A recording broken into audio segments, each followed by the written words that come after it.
खिचड़ीपुर गांव में एक भी शौचालय नहीं था, ना ही गांव में और ना ही किसी के घर में। महिलाएं और पुरुष सभी घर के बाहर खुले में शौच करने जाते थे। सुरुचि बेटी, जल्दी उठ जा बेटी, हल्का होने नहीं जाना है क्या? ओफो माँ, कभी तो देर तक सोने दिया करो, रोज सुबह 5 बजे उठा देती हो। बेटी, देर तक सोएगी तो दिन में सबके सामने शौच करना पड़ेगा। कुछ शर्म बाकी है कि नहीं? चल जल्दी उठ जा, मैं जा रही हूँ, वापस आकर दोबारा सो जाना। माँ, आपको पता है ना, एक बार मेरी नींद टूट जाती है तो फिर दोबारा नहीं आती है। तो फिर चल मेरे साथ। मनीषा और सुरुचि लोटा लेकर अंधेरे में घर के बाहर चल देते हैं। उनके साथ गांव की दूसरी महिलाएं भी चलने लगती हैं। शौच से आने के बाद नहा धोकर सुरुचि अपने पापा के पास जाती है। पिताजी, चाय लीजिए। सुरुचि के पिताजी सेठ बंसीधर गांव के मुखिया थे। लाओ बेटी। पिताजी, मेरा जन्मदिन आने वाला है, आप मुझे क्या तोहफा देंगे? तू बोल बेटी, तुझे क्या चाहिए? पहले वादा कीजिए कि मैं जो मांगूंगी आप दे देंगे ना? ना तो नहीं करेंगे? अरे नहीं बेटी, मैं इस गांव का मुखिया हूँ, सभी गांव वालों की सुनता हूँ, तो तेरी क्यों नहीं सुनूंगा? तू तो मेरी इकलौती दुलारी बेटी है। तो पिताजी, हमारे घर में एक शौचालय बनवा दीजिए। क्या शौचालय? लेकिन ये तो हमारी परंपरा के खिलाफ है। हमारे यहाँ ये गंदा काम घरों में नहीं किया जाता। पिताजी, आपने वादा किया था कि आप ना नहीं करेंगे, और फिर आप तो गांव के मुखिया हैं, आपको कौन रोक सकता है? मुखिया के घर तो शौचालय बनवाई जा सकती है। बेटी, अगर मैं अपने घर में शौचालय बनवा लूंगा तो गांव के दूसरे लोग भी अपने अपने घरों में शौचालय बनवाने की मांग करेंगे, और यह नहीं हो सकता। तो ठीक है, मुझे नहीं मनाना कोई जन्मदिन। सुरुचि मुंह फुलाकर अपने कमरे में चली जाती है। आपने इसे ज्यादा सर चढ़ा लिया है, इतनी बहस करने लगी है। अरे एक ही तो बेटी है हमारी, लेकिन मैं भी कितना अभागा बाप हूँ कि उसकी डिमांड पूरी नहीं कर सकता। तभी सेठ बंसीधर के मोबाइल फोन की घंटी बजती है। अरे नवीन का फोन आ रहा है। नवीन सेठ बंसीधर का इकलौता बेटा है जिसने शहर में रहकर सिविल इंजीनियरिंग की पढ़ाई की है। पढ़ाई पूरी करने के बाद ही एक सरकारी कंपनी में नवीन की जॉब भी लग जाती है और कंपनी के प्रोजेक्ट पर वो विदेश चला गया था। हेलो हेलो, प्रणाम पिताजी, मैं दिल्ली वापस आ गया हूँ और अगले सप्ताह गांव आ रहा हूँ। अरे वाह बेटा, अच्छे समय पर गांव आ रहे हो। अगले सप्ताह सुरुचि का जन्मदिन भी है। अरे सुना तुमने, अगले सप्ताह नवीन आ रहा है। ये सुनते ही मनीषा और सुरुचि दोनों खुश हो जाती हैं। अब भैया ही कुछ कर सकते हैं, अपनी बात भैया से कहूंगी। कुछ दिनों बाद नवीन घर आता है। माँ, ये आपके लिए कुछ साड़ियाँ लाया हूँ, और पिताजी ये घड़ी आपके लिए। और मेरे लिए क्या लायो भैया? तेरे लिए तो 1 नहीं, 2 नहीं, 3 नहीं, 4 नहीं, बल्कि पूरे 1 दर्जन सूट पीस लाया हूँ। बेटा, भगवान की दया से नौकरी तो तू अच्छी कर रहा है, अब तेरी शादी हो जाए, बस हमें और कुछ नहीं चाहिए। पिताजी, मैं तो शादी तभी करूंगा जब सुरुचि की शादी हो जाएगी, पहले इसे यहाँ से भगाऊंगा। भैया, नवीन हंसने लगता है और सुरुचि वहां से भागकर अपने कमरे में चली जाती है। पिताजी, मैंने सुरुचि के लिए एक लड़का देखा है जो विदेश में इंजीनियर है और उसकी पूरी फैमिली विदेश में ही सेटल्ड है। ठीक है बेटा, तूने देखा है तो सब अच्छा ही होगा, लेकिन उन लोगों को लड़की देखने के लिए तो यहाँ आना होगा। ठीक है पिताजी, मैं इस बारे में दीपांशु से बात करता हूँ। अब बातें ही करते रहेंगे या इसे खाना भी खाने देंगे? हाँ, चलो खाना खाते हैं। सबने मिलकर खाना खाया और खाने के बाद नवीन अपने कमरे में आराम करने चला गया। तभी वहां सुरुचि आई। भैया, मुझे आपसे कुछ बात करनी है। हाँ हाँ सुरुचि, बोलो क्या बात है। भैया, आप पापा से कहो ना कि हमारे घर में शौचालय बनवाएं। शौचालय ना होने की वजह से मुझे खुले में शौच करने जाना पड़ता है, मुझे बहुत शर्म आती है। ये तो तुमने बहुत अच्छी बात कही है, मैं आज ही पापा से बात करूंगा। अरे बेटा, लड़के वालों से बात हुई क्या? पिताजी, लड़के वालों से बात करने से पहले मुझे आपसे कुछ बात करनी है। हाँ बोलो, क्या बात है? पिताजी, लड़के के माता पिता और रिश्तेदार सब विदेश में रहते हैं। अगर वो लोग सुरुचि को देखने यहाँ आएंगे तो हम उन्हें शौच के लिए खेतों में नहीं ले जा सकते। तुम कहना क्या चाहते हो? यही कि हमारे घर में शौचालय होना बहुत जरूरी है। आप खुद सोचिए, जब वो लोग देखेंगे कि हमारे घर में शौचालय नहीं है तो हम पर कितना हंसेंगे। और तो और विदेश में भी हमारे देश का नाम खराब होगा कि आज के जमाने में भी भारत देश के गांव में शौचालय नहीं है। ऐसे पिछड़े लोगों से कौन रिश्ता जोड़ना चाहेगा। और सिर्फ एक शौचालय ना होने की वजह से मेरी बहन की शादी एक अच्छे लड़के से नहीं हो पाएगी। लेकिन बेटा, तुम्हें तो पता है कि शौच जैसे काम हमारे यहाँ घरों में नहीं होते। पिताजी, समय के साथ बदलना बहुत जरूरी होता है, नहीं तो हम कभी भी आधुनिक नहीं बन पाएंगे। आज जब पूरे गांव में स्कूल है, सबके हाथों में मोबाइल फोन है, तो घरों में शौचालय बनवाए जाने का क्या हर्ज है। और हमारी सरकार तो देश के सभी गांवों में खुद शौचालय बनवा रही है। मैं खुद शौचालय बनवाए जाने की परियोजना पर काम कर रहा हूं और उस परियोजना के तहत बहुत जल्दी सरकार की एक टीम निरीक्षण करने हमारे गांव आने वाली है। हमें तो सरकार के इस काम में उनकी मदद करनी चाहिए। लेकिन बेटा, फिर तो गांव के सारे लोग यही कहेंगे कि सेठ बंसीधर ने अपने घर में शौचालय बनवा लिया, मेरी थू थू हो जाएगी।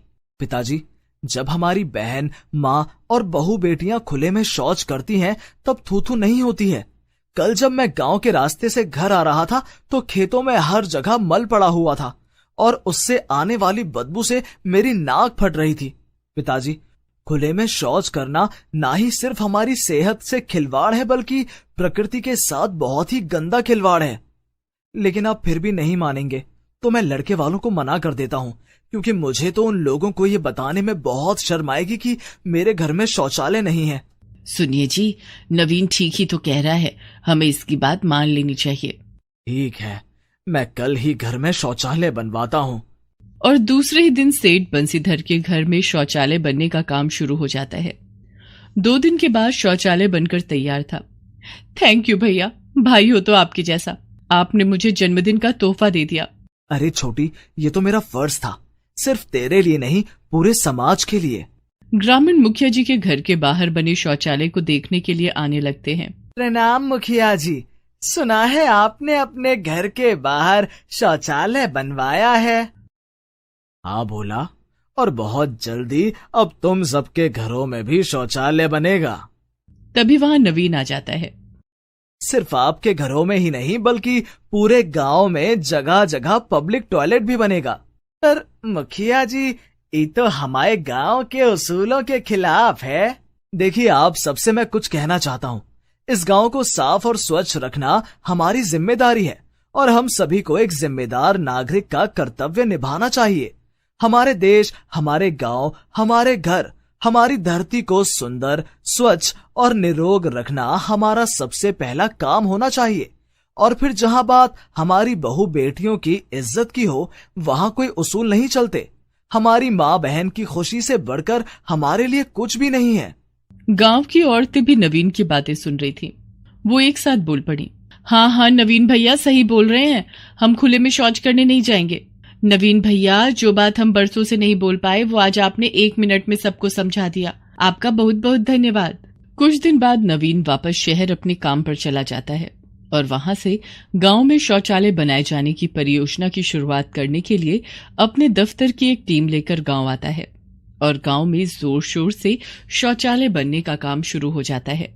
पिताजी, मैंने लड़के वालों से बात कर ली है, वो लोग अगले हफ्ते सुरुचि को देखने आ रहे हैं। थोड़े दिनों के बाद पूरे गांव में शौचालय बनकर तैयार था और धूमधाम से सुरुचि की शादी भी हो गई। अब गांव के किसी भी व्यक्ति को शौच करने के लिए खुले में नहीं जाना पड़ता था। सुभद्रा ने अपने इकलौते बेटे वरुण की शादी एक कम पढ़ी लिखी लड़की ज्योत्सना से की थी, ताकि उसकी बहू कभी नौकरी न करे और अच्छी तरह घर संभाले। सब कुछ सुभद्रा की सोच के मुताबिक चल रहा था कि अचानक उसके बेटे वरुण की मौत हो गई। अब सुभद्रा अपनी विधवा बहू ज्योत्सना के भविष्य को लेकर चिंतित हो जाती है। ये जानने के लिए देखते हैं विधवा बहू की डोली।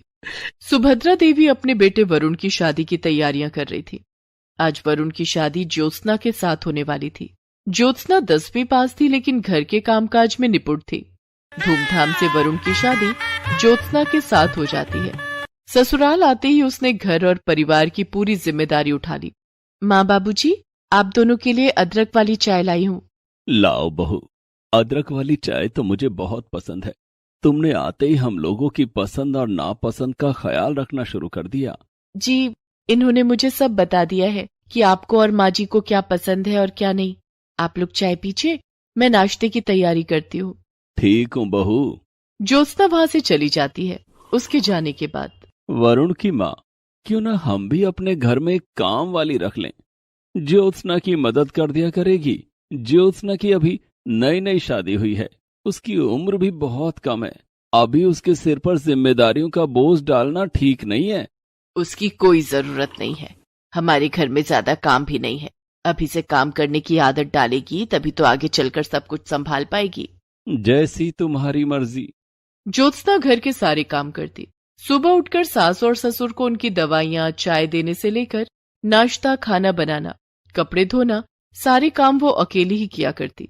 वरुण भी हर छोटे मोटे काम के लिए ज्योत्सना को ही पुकारा करता। ज्योत्सना, कहाँ हो तुम? मेरी पीली वाली शर्ट प्रेस नहीं है यार, मुझे आज वही पहनकर ऑफिस जाना है। आपके लिए लंच पैक कर रही हूँ, 2 मिनट में आई। ज्योत्सना भागकर झटपट वरुण की शर्ट पर प्रेस करने लगी। धीरे धीरे समय गुजर रहा था। सब ठीक ठाक चल रहा था कि एक दिन माँ, बाबूजी, कल मुझे ऑफिस के काम से चंडीगढ़ जाना है। 6 महीने वहीं रहकर काम करना है। 6 महीने। दरअसल पापा, चंडीगढ़ में हमारे ऑफिस की नई ब्रांच खुली है और मुझे उसका मैनेजर बनाया गया है। तो ज्योत्सना को भी अपने साथ लेता जा।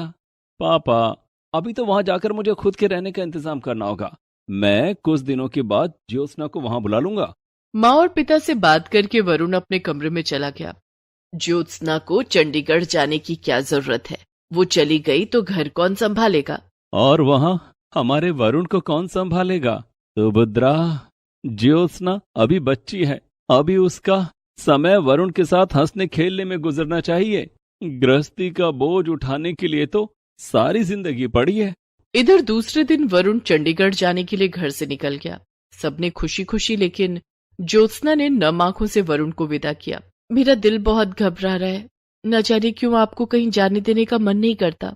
चिंता मत करो ज्योत्सना, वहां पहुंचते ही मैं किराए पर एक कमरा ले लूंगा, फिर तुम्हें बुला लूंगा। वरुण चंडीगढ़ जाने के लिए घर से निकल गया और बस में जाकर बैठ गया। रास्ते में बस का बहुत भयानक एक्सीडेंट हो गया। बस पलट गई और बस में सवार सभी यात्रियों की दर्दनाक मौत हो गई। ये खबर जब वरुण के घर तक पहुंची तो सब शॉक्ड रह गए। वरुण के माता पिता के लिए अपने जवान बेटे को खोना किसी भयंकर पीड़ा से कम नहीं था, लेकिन ज्योत्सना का दुख तो बयां कर पाना भी मुश्किल है। ज्योत्सना अंदर से टूट गई। वो अपने आप को संभाल नहीं पा रही थी। वो बहुत उदास रहने लगी और हर समय वरुण की यादों में खोई रहती। एक दिन वरुण की माँ, मुझसे ज्योत्सना की हालत देखी नहीं जाती। वो वरुण को खोने के दुख से उबर नहीं पा रही है। वरुण हमारा इकलौता बेटा था, उसे खोने का दुख हमें भी कम नहीं है। सुभद्रा, हमारी उम्र अब हो चली है, लेकिन ज्योत्सना अभी बहुत छोटी है। उसकी उम्र ही क्या है, उसे अपनी जिंदगी जीने और हंसने खेलने का पूरा अधिकार है। आप क्या चाहते हैं? मैं चाहता हूं कि हम ज्योत्सना की दूसरी शादी कर दें, लेकिन उससे पहले मैं उसे पढ़ाना चाहता हूं। ठीक है, एक बार ज्योत्सना से भी इस बारे में बात कर लीजिए, मैं उसे बुला कर लाती हूँ। सुभद्रा देवी ज्योत्सना को बुलाने के लिए उसके कमरे में जाती हैं। वहां उन्होंने देखा कि ज्योत्सना बेहोश होकर जमीन पर गिरी हुई है। सुभद्रा देवी दौड़कर अपने पति पंकज के पास गईं और ज्योत्सना के बारे में बताया।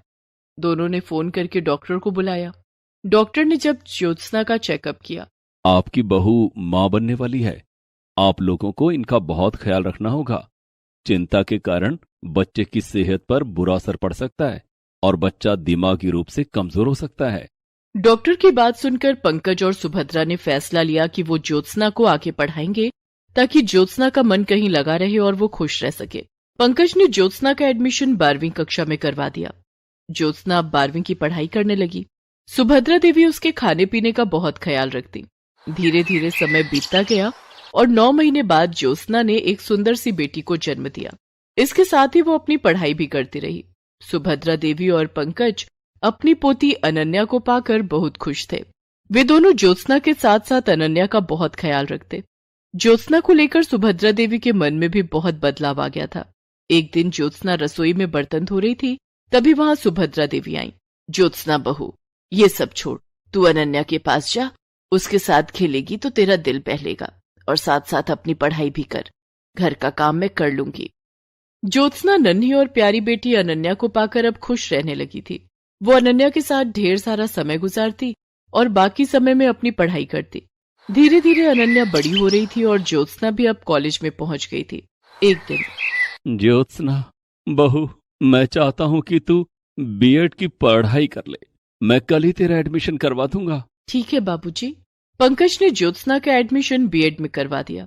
अब ज्योत्सना रोज कॉलेज जाने लगी। अनन्या भी 2 साल की हो गई थी।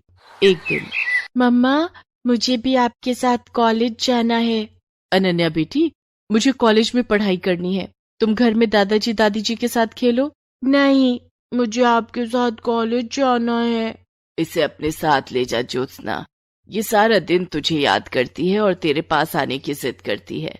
तेरे साथ कॉलेज जाएगी तो इसका दिल बहल जाएगा। उस दिन ज्योत्सना अनन्या को अपने साथ कॉलेज ले गई। ज्योत्सना की क्लास में सब अनन्या को बहुत प्यार करने लगे। कोई उसे चॉकलेट देता तो कोई उसके साथ खेलता। तभी ज्योत्सना ने देखा कि राजन अनन्या को अपनी गोद में लेकर उसके साथ बातें कर रहा था। राजन ज्योत्सना की क्लास में पढ़ता था। क्या बात है राजन, अनन्या परेशान तो नहीं कर रही है ना? अरे नहीं, बहुत प्यारी बच्ची है। इससे बातें करके मुझे अपना बचपन याद आ गया। तुम इसे रोज अपने साथ लेकर कॉलेज आया करो। अब ज्योत्सना रोज अनन्या को अपने साथ कॉलेज लाने लगी। धीरे धीरे राजन ने अनन्या के साथ गहरी दोस्ती कर ली। अनन्या के कारण राजन और ज्योत्सना में भी गहरी दोस्ती हो गई। दोनों एक दूसरे के करीब आने लगे।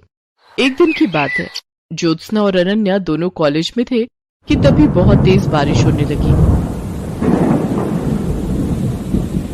ओह, अब मैं घर कैसे जाऊंगी? ज्योत्सना के चेहरे पर चिंता की लकीरें देखकर राजन उसके पास आया और बोला, क्या बात है ज्योत्सना, परेशान क्यों? देखो न राजन, बाहर कितनी तेज बारिश हो रही है। मैं अनन्या को लेकर घर कैसे जाऊंगी? बाहर बस स्टॉप पर भी पानी भर गया होगा। तुम फिक्र मत करो, मैं अभी ऑटो बुला कर लाता हूँ। राजन कॉलेज से बाहर गया। बाहर बहुत तेज बारिश हो रही थी और सड़क पर पानी भरा हुआ था, लेकिन राजन अपनी परवाह न करते हुए बड़ी मुश्किलों से एक ऑटो वाले को बुला कर लाया। चलो ज्योत्सना, अनन्या को लेकर इस ऑटो पर बैठ जाओ, मैं तुम दोनों को घर तक छोड़ देता हूँ। ज्योत्सना, अनन्या और राजन तीनों ऑटो पर बैठ जाते हैं और उस दिन राजन ने दोनों को घर तक छोड़ा। राजन, मेरे घर नहीं आओगे? मैं तुम्हें अपने माँ जी और बाबूजी से मिलवाऊंगी। हाँ, क्यों नहीं। राजन ज्योत्सना के घर आया। ज्योत्सना ने उसे पंकज और सुभद्रा से मिलवाया और बताया कि कैसे राजन ने तेज बारिश में भी भीगते हुए उसे और अनन्या को सुरक्षित घर तक पहुंचाया। ये तो तुमने बहुत अच्छा किया बेटा, वरना ये दोनों कॉलेज में न जाने कितनी देर बारिश रुकने का इंतजार करती रहती। राजन बेटे, तुम आते रहना और कॉलेज में ज्योत्सना का ख्याल रखना। उस दिन के बाद से राजन अक्सर ज्योत्सना के घर आने लगा और अनन्या के साथ ढेर सारी बातें करता। धीरे धीरे दोनों की पढ़ाई पूरी हो गई और उन्हें सरकारी स्कूल में शिक्षक की नौकरी भी मिल गई। एक दिन, सुभद्रा, क्या ज्योत्सना को अपनी जिंदगी नए सिरे से शुरू नहीं करनी चाहिए? आप क्या कहना चाहते हैं? मैं चाहता हूँ कि ज्योत्सना की शादी हो जाए, वो अपना घर बसा ले, अनन्या को भी पिता का प्यार मिल जाएगा। लेकिन ज्योत्सना से शादी करेगा कौन? मेरी नजर में एक लड़का है। हाँ, कौन है वो? राजन। राजन ज्योत्सना का बहुत अच्छा दोस्त है और वो अनन्या को भी बहुत प्यार करता है। लेकिन हमें इस बारे में ज्योत्सना और राजन से भी बात कर लेनी चाहिए। मैंने राजन को फोन कर दिया है, वो आज शाम को हमारे घर आएगा। हम राजन और ज्योत्सना दोनों से बात कर लेंगे। ठीक है। शाम को जब ज्योत्सना स्कूल से लौटी तो उसने देखा कि राजन उसके घर आए हैं और उसके सास ससुर से बातें कर रहा है। अरे राजन, तुम कब आए? अभी भी आया हूँ। दरअसल मुझे अंकल ने बुलाया। ज्योत्सना बहू, मैं तुम दोनों से कुछ बात करना चाहता हूँ। जी बाबूजी, कहिए। बहू, मैं चाहता हूँ कि तुम और राजन शादी कर लो। ये आप क्या कह रहे हैं बाबूजी? ये कभी नहीं हो सकता। ज्योत्सना बहू, बीती बातों को भूलकर आगे बढ़ना ही जिंदगी है। तेरे सामने अभी पूरी जिंदगी पड़ी है। हमारे बाद तेरा और अनन्या का ख्याल कौन रखेगा?